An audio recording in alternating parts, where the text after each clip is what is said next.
Hello everyone, welcome. How's everybody feeling? Yeah, so. I'd like to.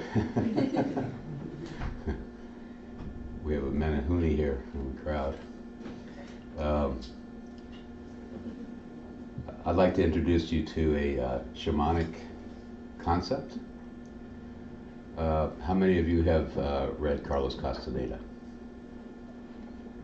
So some of you may be familiar with the Toltec shamanic view of the cocoon. When a Toltec shaman observes a human being, he observes a cocoon of energy around them. And then there's a bright spot on that cocoon where consciousness assembles itself. And it's called the assemblage point. And as a child, that assemblage point is loose. It just wanders all over. So it's not fixed on a certain place on the egg. But as we grow and assemble our outer reality, the tonal world, to make sense of it, it begins to solidify on a particular part of the egg and begins to harden over time. So our consciousness, our awareness, becomes fixed into a certain way of experiencing ourselves and the world around us. Now what the shamans would do, they would see the assemblage point, and they would, with their left hand, about 2 or 3 feet behind your left shoulder, they would move that assemblage point, and your entire awareness or consciousness would be shifted to a new position on the egg. When that occurs, there's a period of disorientation, of confusion, of not feeling that you have any bearings in this world. You're wandering. And the shaman's apprentice would know not to attempt to immediately reorganize his or her world to the former state of stability, but allow that assemblage point to wander to a new position, a more expanded position of awareness on the egg, and gradually over time restabilize. So the reason I'm bringing this up is that nations and the world at large also has an assemblage point, an ordinary, accepted, stabilized point of awareness that fundamentally governs its people or the world at large. And what has recently occurred is that assemblage point has received a shock in this country and been blasted loose from its ordinarily accepted position. So many of us have felt that on a personal level, that we've just basically been shocked and are in a period of disorientation, where the stability of our world has been rocked in a way which has become, has been unimaginable to us. And the nature of that lightning flash from above was so extraordinary and unexpected that we were all kind of left reeling from the impact of it. How many of you are still feeling that? Okay, so my suggestion on a shamanic level is not to try to reorganize or return back to the original or former point of stability, but become uncomfortable enough, or allow yourself to be uncomfortable in the unknown, and allow this new position of awareness to gradually reveal itself over time, so that we gain a more expanded orientation toward this new phase, not just for ourselves personally, but for the country and for the world at large. And many of us on the path toward awakening have learned how to become comfortable in the unknown, so that we can allow ourselves to be guided by the greater intelligence moving through us and the world around us into a new, more expanded awareness of the next phase of our journey. So how many of you are comfortable in the unknown?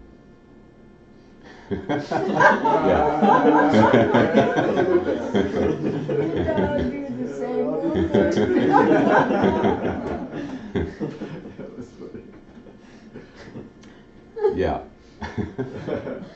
Because all of us have married our bodies until death do us part. And the human animal soul thrives in an environment of stability because its safety and security is its foremost agenda. In the unknown, the animal soul becomes very nervous and sometimes even frightened because it no longer has apparent control over its environment. It can't anticipate where potential danger might arise. So the animal soul will attempt to reassemble that assemblage point as quickly as possible to ensure its own safety, protection, and survival. But as we awaken, we become aware of the greater destiny of the immortal soul, that we truly are. And the animal soul no longer runs the house. But right now, our animal souls are freaking out a bit. And the dog is definitely trying to run the house. So, I'm still, in somewhat of a state of shock. But parts of me already knew this was going to happen, but I wouldn't admit it to myself. It's like impossible. Looking at the astrological and numerological aspects, I was seeing a definite possibility of this happening. But I could not even allow myself to imagine that it actually could happen. But good news is that California is standing strong and may become a light to the world. I just saw an interview at the COP22, which is the gathering of the nations of the world in Morocco for climate change. It's been completely eclipsed on the news. If you haven't been following Amy Goodman on Democracy Now!, I wouldn't even have known about it. But she interviewed the president of the California Senate, who was there present at the conference in Morocco, and he was saying that California will stand strong in light of any attempts to override our progressive stance toward the future, particularly in relationship to the climate, and that California itself is forming international agreements with other nations. It's almost like we have become we're the fifth largest economy in the world. We're almost becoming an independent nation. So I said, thank you for that. I'm glad I'm in California. There's like a blue wall of love, like to the west of us, to the east of us, and nothing will be allowed through that's not love. So that was the one encouraging thing I've seen in the last few weeks about the next phase of our journey here in California, that we may be increasingly drawn into the spotlight as a progressive counterpart to the other energies that are seeking to take control of this country now. So there's a lot of shadow work going on, and that's the emergence of the darker aspects of our being brought into the light so that we can gain a more conscious relationship to the hidden aspects of our own being. And this particular movement that brought Trump into the White House has been operating beneath the surface of American consciousness, at least from the 70s. Not there yet. Yeah. I'm just talking about the present moment in terms of how we, what's being brought forward or revealed into the public eye of this particular, what's now called the alt-right movement. Just keep in. we're in for a few surprises. At this point, anything's possible. But I'm just talking about the present moment and the opportunity of the present moment in terms of a higher perspective and gaining deeper insight into the opportunity being presented by the higher power, not just to us personally, but to the entire country. This alt-right movement has its roots in the John Birch Society that was pretty prevalent in the 50s and 60s. It transformed into the alt-right movement in the 80s, but it's been very much present in the American psyche. I have personal experience with this because in the 70s I was possessed by a religious spirit, became a born-again fundamental Christian for about 7 years.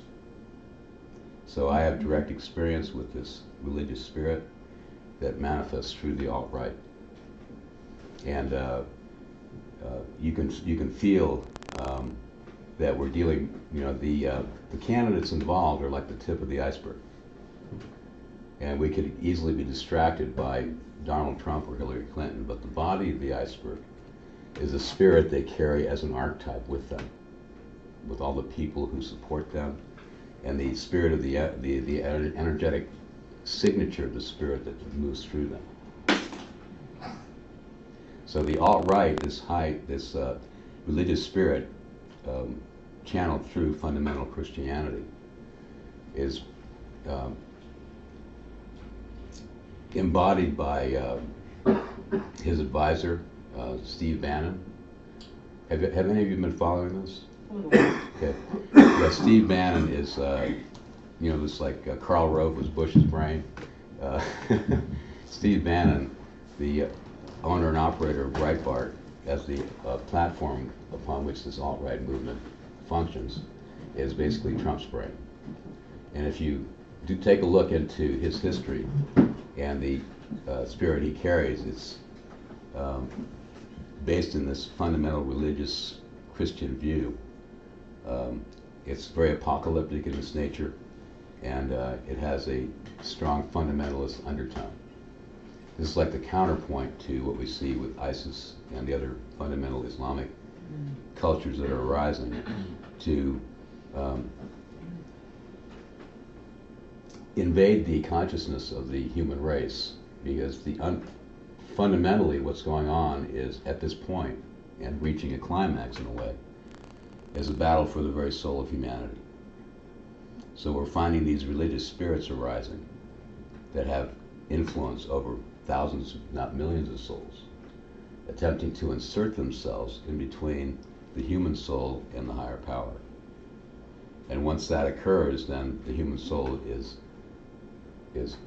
taken captive by a religious spirit for a period of time, until that soul reaches a point of strength to stand up against that religious spirit and take a stand to form a direct relationship with the higher power and move away from the cultic nature, cultic signature of a particular religious movement. So the beauty of what I'm seeing at this point is that this has been operating just beneath the surface for decades, if not more than that, longer than that, in the American psyche, through the far right fringe of the alt-right, that is now becoming more and more spotlighted. It's like coming out, this giant spotlight is shining right into the nature of that spirit. Not just through Donald Trump, but through the people he's selecting to take their place at high government positions. And particularly through Rachel Maddow and Lawrence O'Donnell on MSNBC, they are doing excellent research on shining that spotlight deeply into the history of these people and its movement, now coming out into the light for all to see. So how does that relate to us personally in our lives here in Mount Shasta? When I tune into that spirit, it's like, whoa, I personally felt like almost a dagger was driven through the heart of America when that, and it continues to drive into the core of what we stand for until it's fully revealed for its true nature. And in my stance, in relationship to it, I am still in prayer. I'm still asking for guidance in terms of what I'm to do. But until that point, I'm in deep meditation and allowing the process of this revelation, this exposure of the true nature of the spirit to continue to unfold. And it almost seems like it's been positioned in this way in order for all of America to have a deeper understanding and a look at the nature of this spirit that's been lurking on the sidelines for who knows how long. So that's the positive thing I'm seeing coming out of this particular turn in the road. In terms of Donald Trump actually being the president, there is a massive solar eclipse moving across America in August 21st of next year. It's called the American eclipse because it starts on the west coast and moves all the way across to the east coast.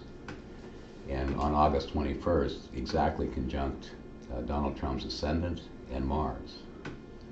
And in the ancient times, if someone would have seen that, it would have been the death of the king. So I don't feel that Donald Trump will complete his presidency. And, so we have a change in the winds. But Mike Pence is even more frightening than Donald Trump, so I'm praying for Donald.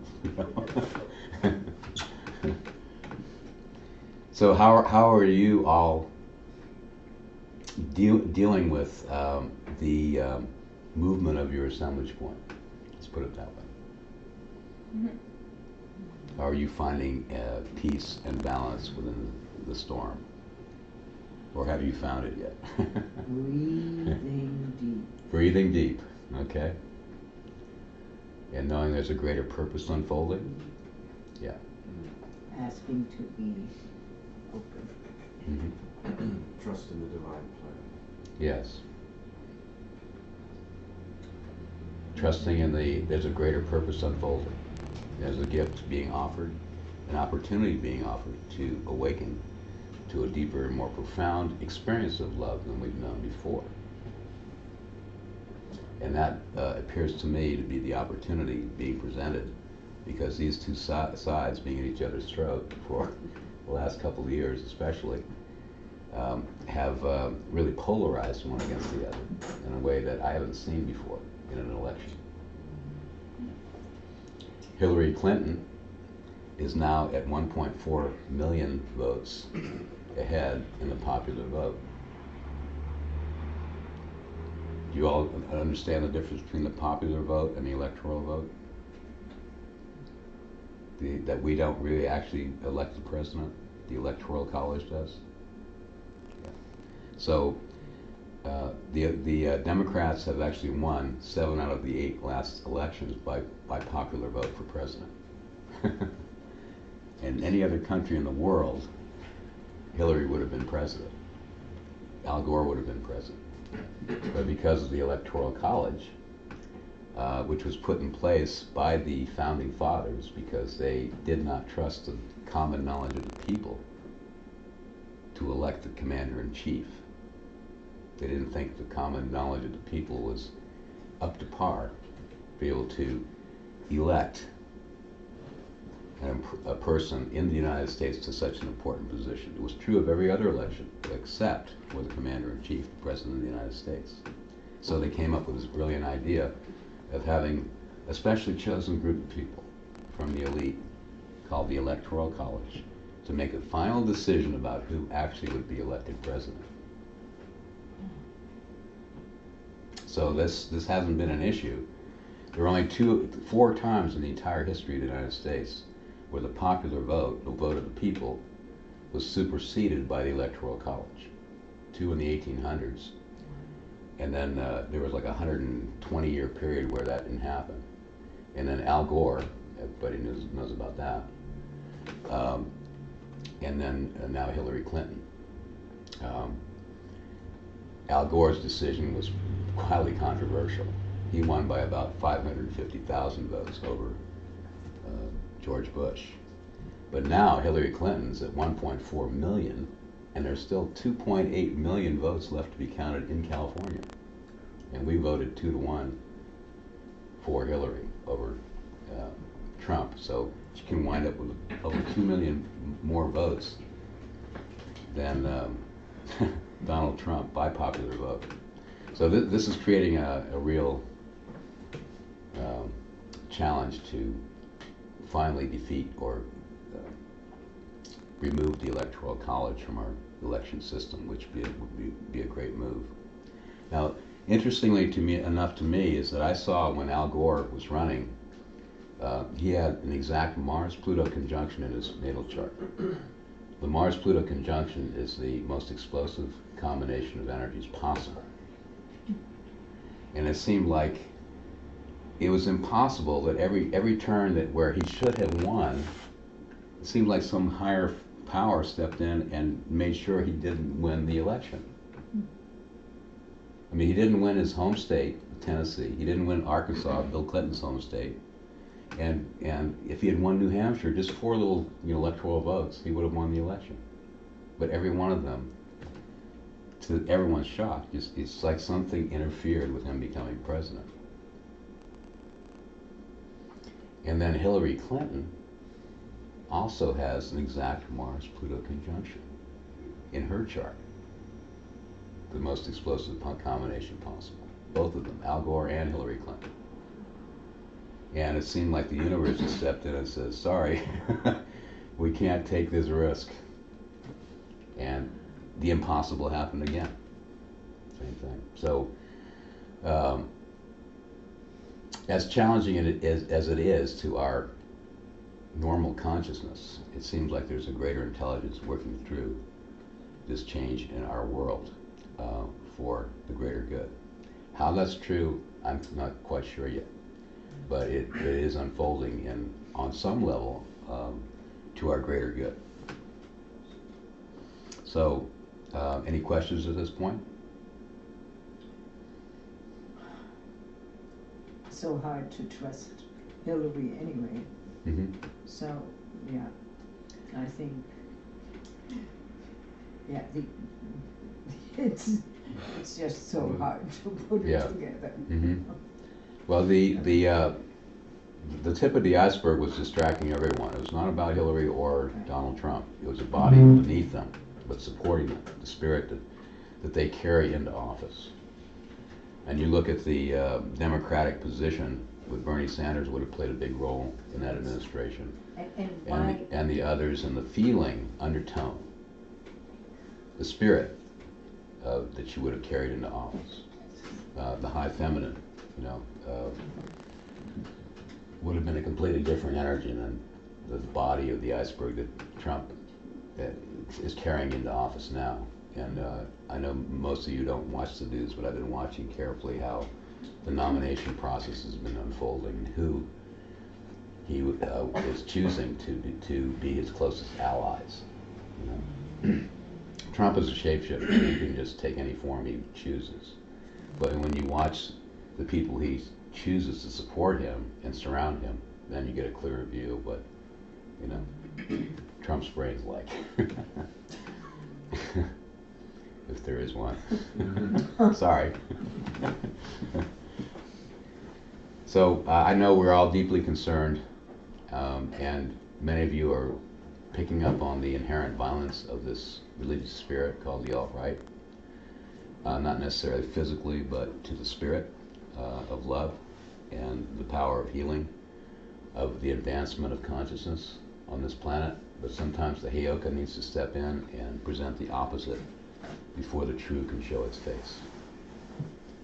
And I know personally I am committed now to staying out of the future and being present for the opportunities that present themselves each day for me to add my love, my light, my understanding, my awareness to the unfolding process, and watch for unexpected opportunities to present themselves to move our awareness as a country forward in a loving direction, in a conscious and purposeful loving direction.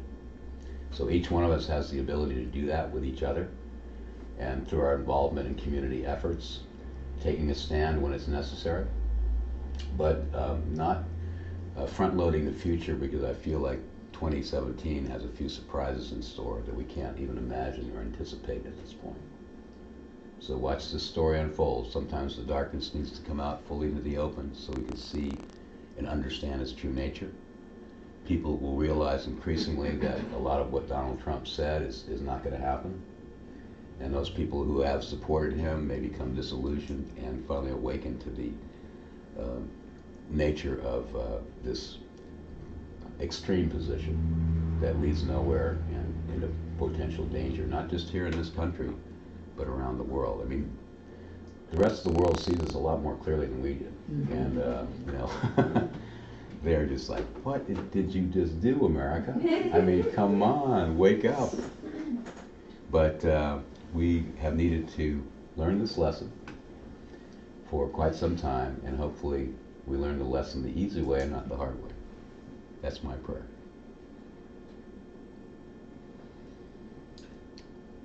Go ahead. So, what is clearly the lesson we need to learn? What's that? What is the lesson we need? The opportunity? No, the lesson. You say we have to learn something. So what we have to learn? If things happen so hard, so yeah. What is the lesson? The emergence of this dark side of America into the open so we can understand its true nature and what it really stands for. And it's been lurking behind the scenes as a subconscious element of the human psyche. But it's been needing to come out into the open. I mean, Steve Bannon himself has been saying that you know, they've been stalking the White House for decades now, and his whole purpose was to take over the White House so this alt-right spirit could determine the destiny of the United States. This is a spiritual battle primarily. You know, the physical battle is the imprint of it, but this is a spiritual battle for the soul of America and humanity. Because what happens here echoes out to the rest of the world.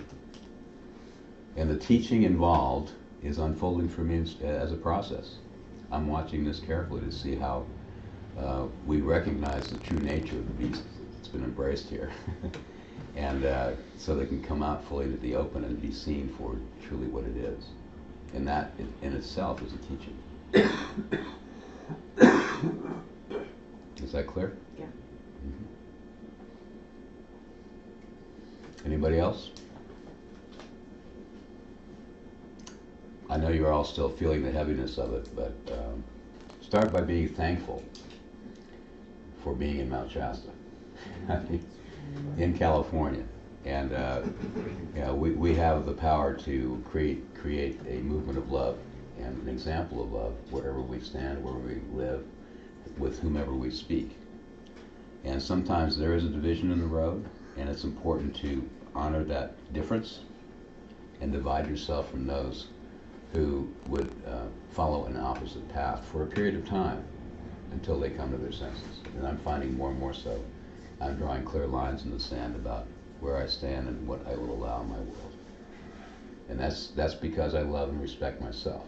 It doesn't mean I hate or don't love or respect the other, but I will not allow them in my circle if their energetic intention is to harm or diminish me in any way. So for some of us that's difficult because we experience love as all embracing. But love can be very clear in establishing healthy boundaries at times, and it's an important part of our discerning process and our the avenues through which we grow and maintain the strength to be there for those who are now ready to awaken and move forward into the depth of their own soul power. Because if we allow ourselves to be dissipated by or drawn into the battles the dark side of love is drawn into, we then are compromised in our own energetic field, and we are diminished in a way in which we can't be there for those who truly are ready to move forward into the greater light of their own soul and the power of love itself. So when I say I'm a loving being, that doesn't mean I can't stand up for myself and be very clear in declaring a healthy boundary and removing something or someone from my circle that's not healthy for me or those I love. And I don't do that with anger, hostility, or judgment. I just do it on, I know energetically this is not serving me. And it's not my responsibility to enlighten or awaken. A particular soul has chosen that path. They may need to experience that particular journey all the way through, experience its outcome, so they gain wisdom about the nature of that particular path. So who am I to interfere with their journey, with their shamanic journey? It's not my place. I can only know my place and what I will allow in my circle, and that's where it ends. So I've seen friendships really being tested, through this journey of ours. It's like, whoa, you actually supported Trump? Whoa, And I'm not saying that as a political animal. I'm speaking particularly energetically. The body of the iceberg, this particular entity brought in with them, because Hillary has her own baggage, but it's not Hillary. It's not the tip of the iceberg I'm talking about now. It's the whole body.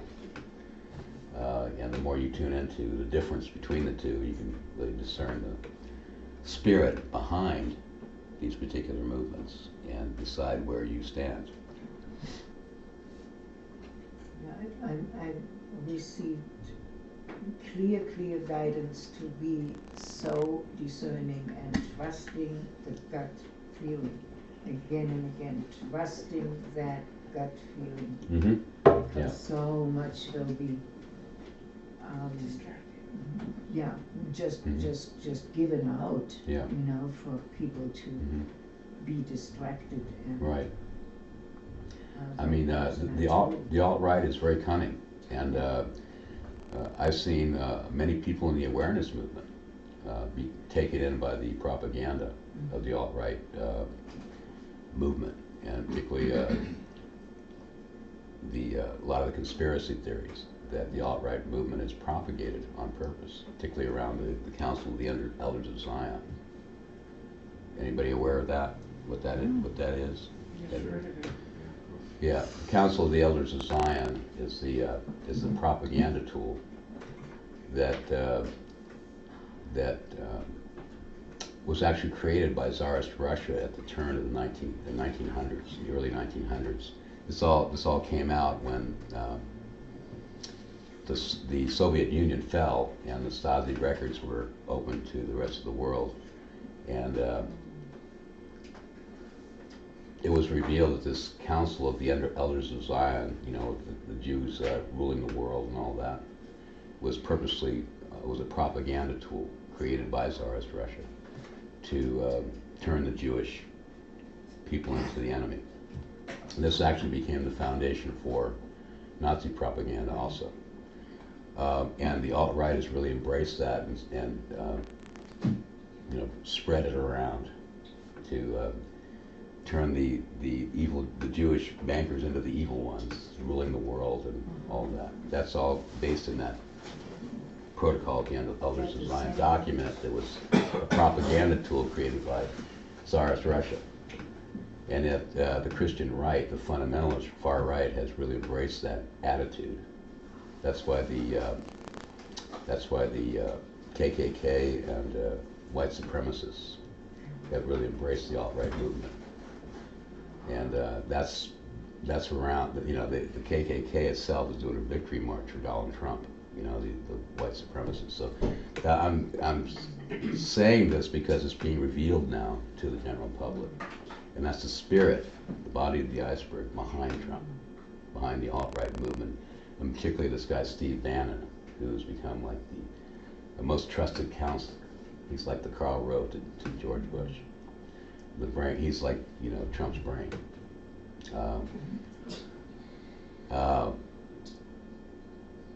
So the more deeply you dive into it, the more you discern the spirit of it, and it's revealed for what it is. And it needs to be revealed for what it is. It needs to come out in the open. And if it hadn't taken center stage, it wouldn't have this giant spotlight shining on it right now. So to give us an opportunity to awaken to its true nature, not just me and you, but the entire American public. Okay. And it's messy, it's not comfortable. It feels like, whoa, I mean, we're dealing with some pure evil here, and I don't use that word lightly when it comes to the evolution of the human race and the light of love being victorious in a certain way over the dark forces.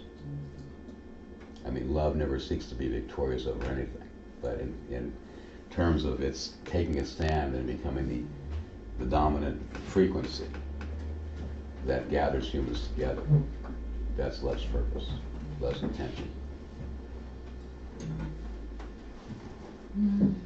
So, you know, we have the internet now, and there's a lot of fake news being disseminated, and there's even claims that fake news disseminated turned the election toward Trump because so many people are taken in by it. So if you're using the internet, use it with discernment. Do your homework. Don't just run with something that's said, but dive more deeply into the origins of it and its impact on your consciousness, because we don't want to be drawn into battles that are not our own.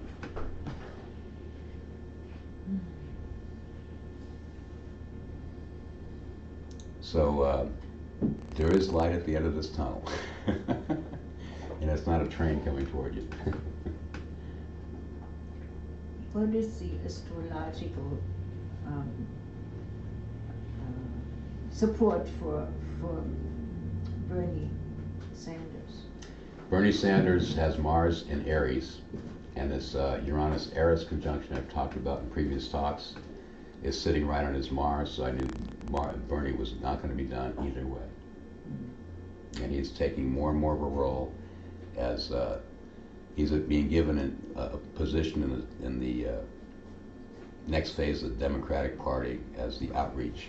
They created a special position for him as calling it the outreach ministry that he's now in charge of, and this Uranus will be conjuncting his natal Mars throughout the summer. So he's really going to be catching fire with, you know, and the darker it becomes on the other side, the more active then the people will, there's going to be people in the streets, and there's a real awakening occurring now. Maybe it may have been the spark that's needed to really bring people together and make their own voices being heard. But Bernie's just getting started. Yeah. That's what I see, you know, like, instead of people looking to the president to be, you know, somebody to guide, to listen to your own voice to be a guide, and I feel like Bernie definitely represents that, no matter what the president is, that it is like, it is a blessing that the dark forces are putting themselves in the light, because the light of them, you know, once light will diffuse the shadow, and so and make it just really clear on which side you want to be on, and you know, I think it's a very good thing. What you're saying, that as an opportunity, I really agree with this. Right. As much as it's scary, it's more igniting to that awakening. Yeah. And ultimately, when love breaks through, we all realize we're on the same side. There's no fundamental division between us, and that's what I'm hoping for and praying for. Because otherwise, we're going to see a country that's increasingly polarized, and civil wars in the air. So, yeah, but Bernie is definitely going to be playing a big role going forward.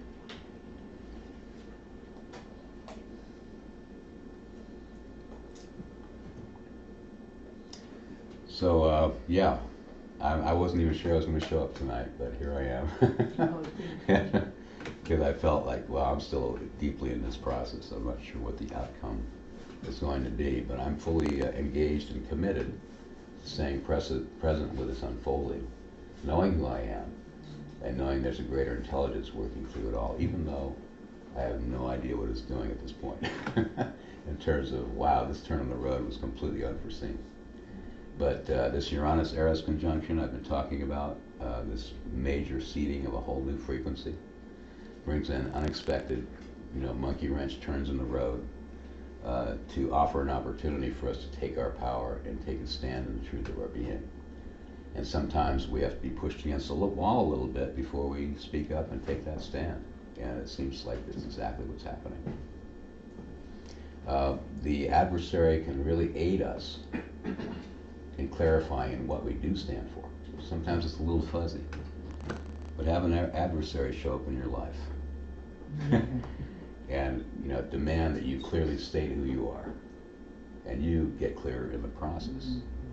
Oh, that's what I was talking about. That's where I stood. Oh, thank you. Because unless you do take a stand and declare it clearly, the petty tyrant's going to roll right over you.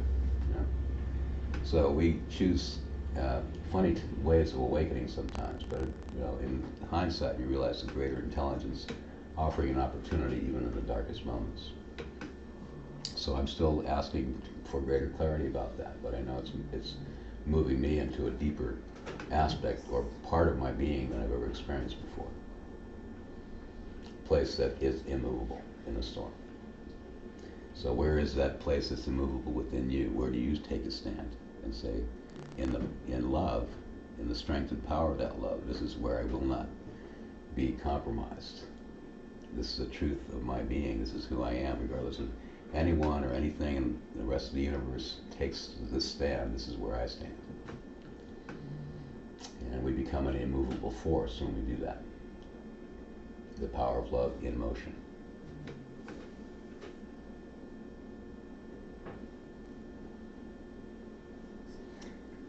Go ahead. I was just thinking, is there anything, astrologically speaking, maybe in the next few months, of shifts, changes that you see that might affect us as a collective? The real shifts for me are like in spring. Spring. Yeah. The Electoral College, the president has not yet been elected. So you think it's just going to be We kind of a have- point till then? We have not elected the president yet. The Electoral College, which actually votes for the president, the Electoral College is supposedly bound to the people's vote, but in this case it's not really, because Hillary had more votes than Trump did. But it's state by state, it's a complicated system. But anyway, the Electoral College, which actually votes the president in and certifies the election, is on December 19th. So we're still in that window. But astrologically, I feel like we're in this process of consolidation until the spring, like especially March of next year, when things really begin to move. Yeah.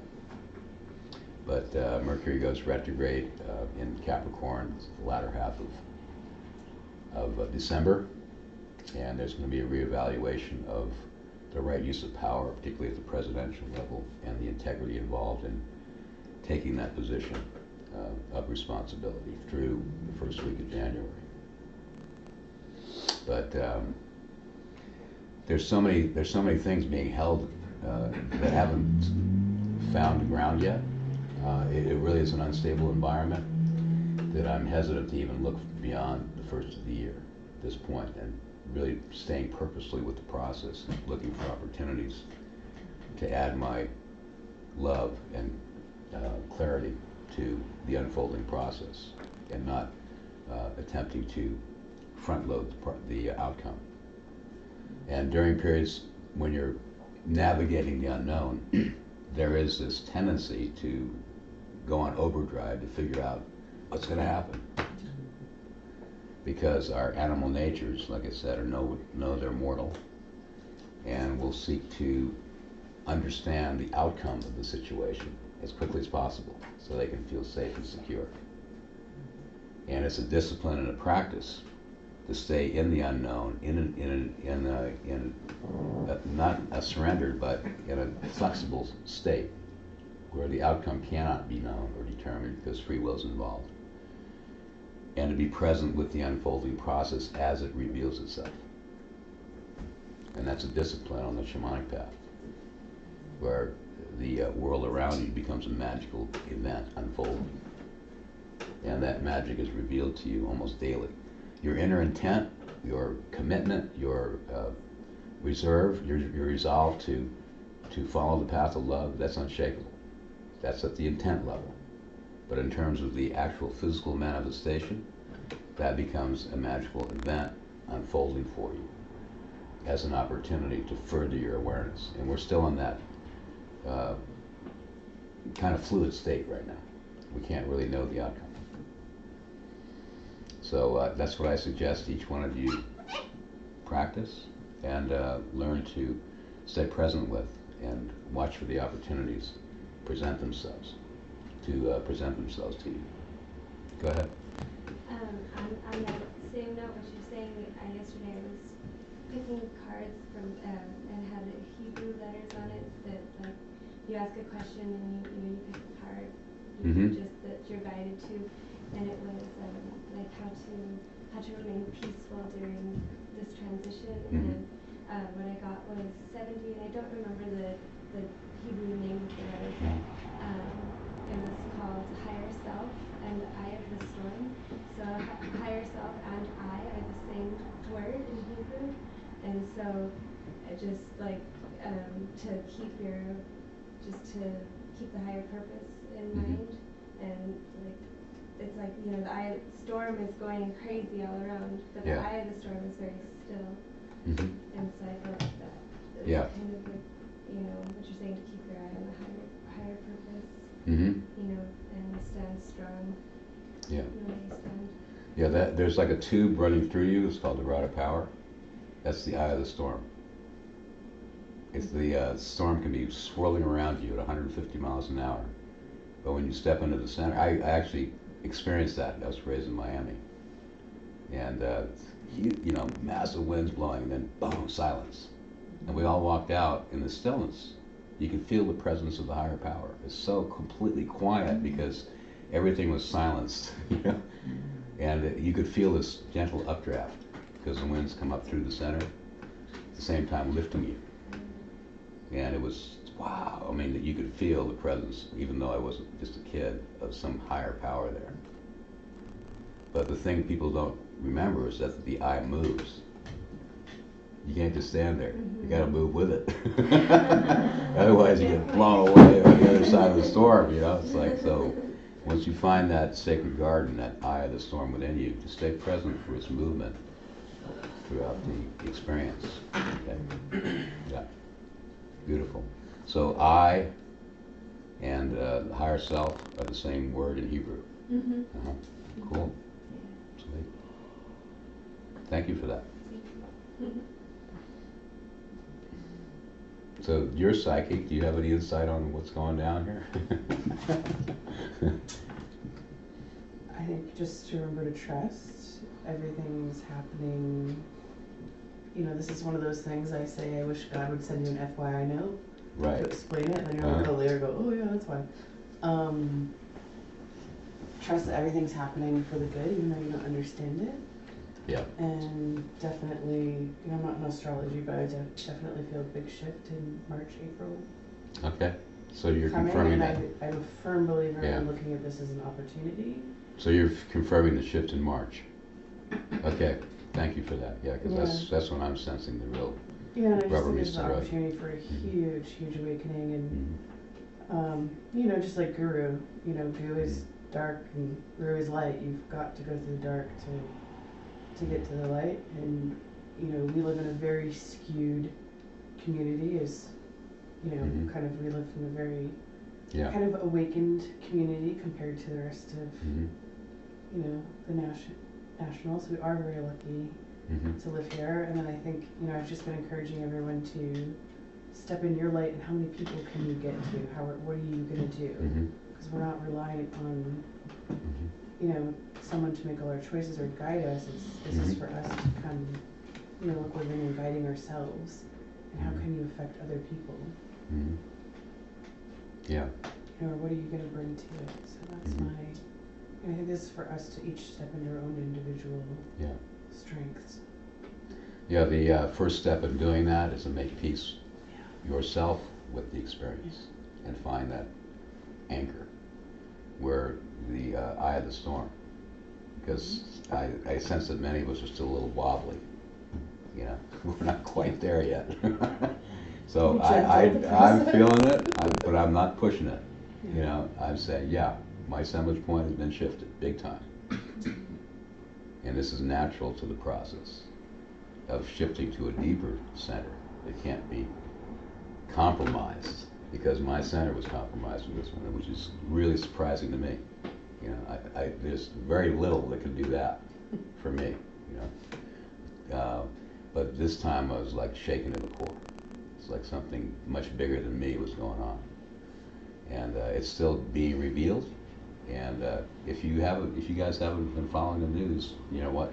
Check out Rachel Maddow, MSNBC, and Lawrence O'Donnell. They are really doing their homework on this one and bringing out the players behind the curtain and saying, "This is who you guys voted for." You know, you know. Wow, it's a real revelation, absolute revelation. You know, I had known about a lot of this stuff, but not as much now as being revealed. So. If you look at it like, you know, when people are going through healing themselves, a lot of times there's stuff buried underneath that's driving them. It's really ugly when it comes out. Yeah. You know, and as there's a lot of prayers going out to heal the planet, you know, perhaps this is a way of saying this is like something that is buried underneath you.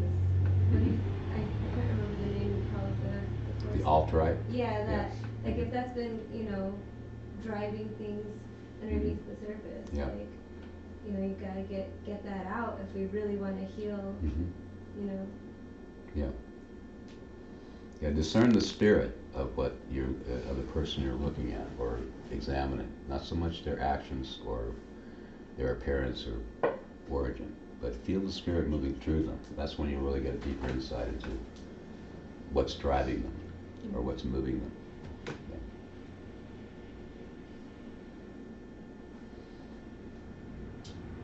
Go ahead. On a personal level, one of the things I've noticed happening within me, and I think it's very much mirrored in the collective, is this whole theme surrounding power. And I've noticed in my own journey, if I've denied power that I have, then it goes to my shadow. And that shadow manifests in the form of a perpetrator, either externally within my relationships that plays out, or as an internal perpetrator that seeks to self-sabotage and to punish. And what I'm noticing in myself is like, oh, well, the reason why this perpetrator is in my life is to make me uncomfortable and to push me into a place of actualizing and realizing my own power. And once I reclaim that power, then that perpetrator is no longer there. Right. And the way I see it as, you know, this whole thing with Donald Trump is like, he's a perpetrator. And we as the citizens see ourselves almost as a victim in many respects. And he's pushing us to the point of discomfort to what's it going to take for us to really actually reclaim our own power as a people. And like, as human beings, we are so powerful, you know, and it's like we're these beautiful radiant angels with these wings that can take us to the sky, yet we're sitting here crawling on the floor, like begging for anything to like lift us up. Right. And so I think the way I see it is that this is what this really has come down to, is just reclaiming our power as a people. So. Yeah. Yeah, and I don't think personally Donald Trump even knows what he's just stepped into. No. I don't think so. I saw his face after, you know, he was supposed to meet with Obama for 10 minutes. Yeah. Wound up, and Donald Trump doesn't pay attention to anyone, right? No. He wound up in private with Obama for an hour and a half, 90 minutes. And when he came out of that room, he was like, whoa. What did I do? Yeah. Well, he's been taken in personally by the alt-right. Yeah. And he doesn't understand what he stepped into. No. So, but it's he'll become increasingly aware of, hopefully, of the true nature of the spirit behind these people.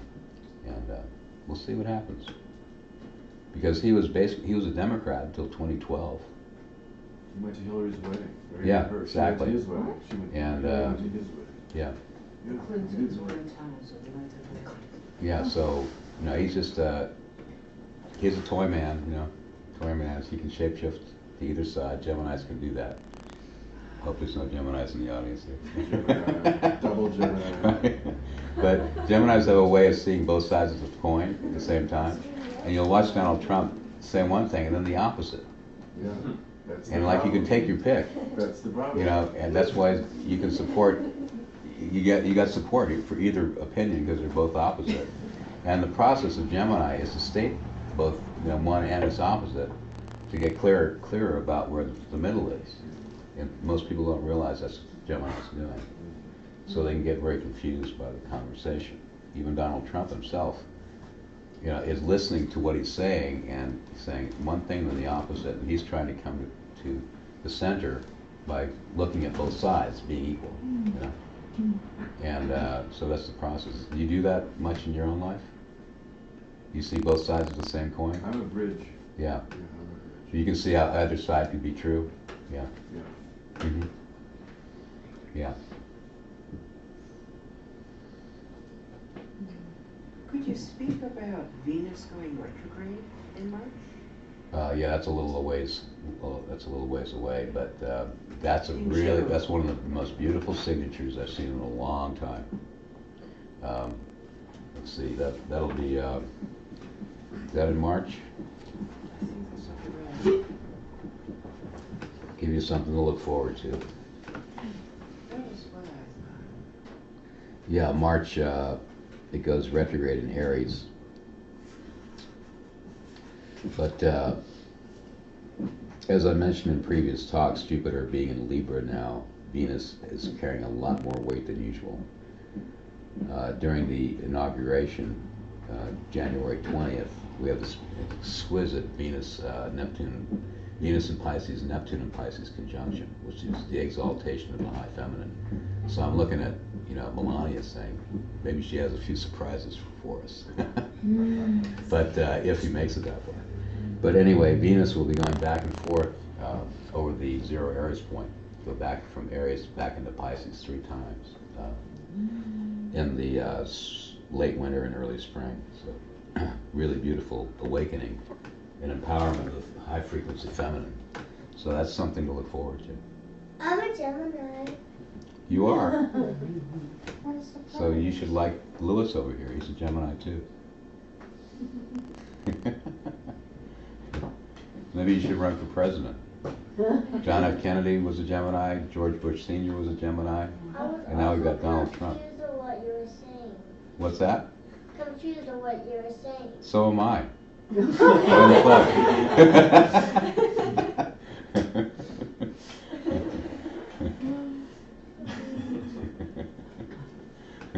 Most of the time. Anyone else? Yeah, take heart, brothers and sisters. It ain't over yet, so we're just getting started. I love you all, and thank you, Lewis, for providing such a beautiful space for us to come together and encourage each other. I hope. Oh,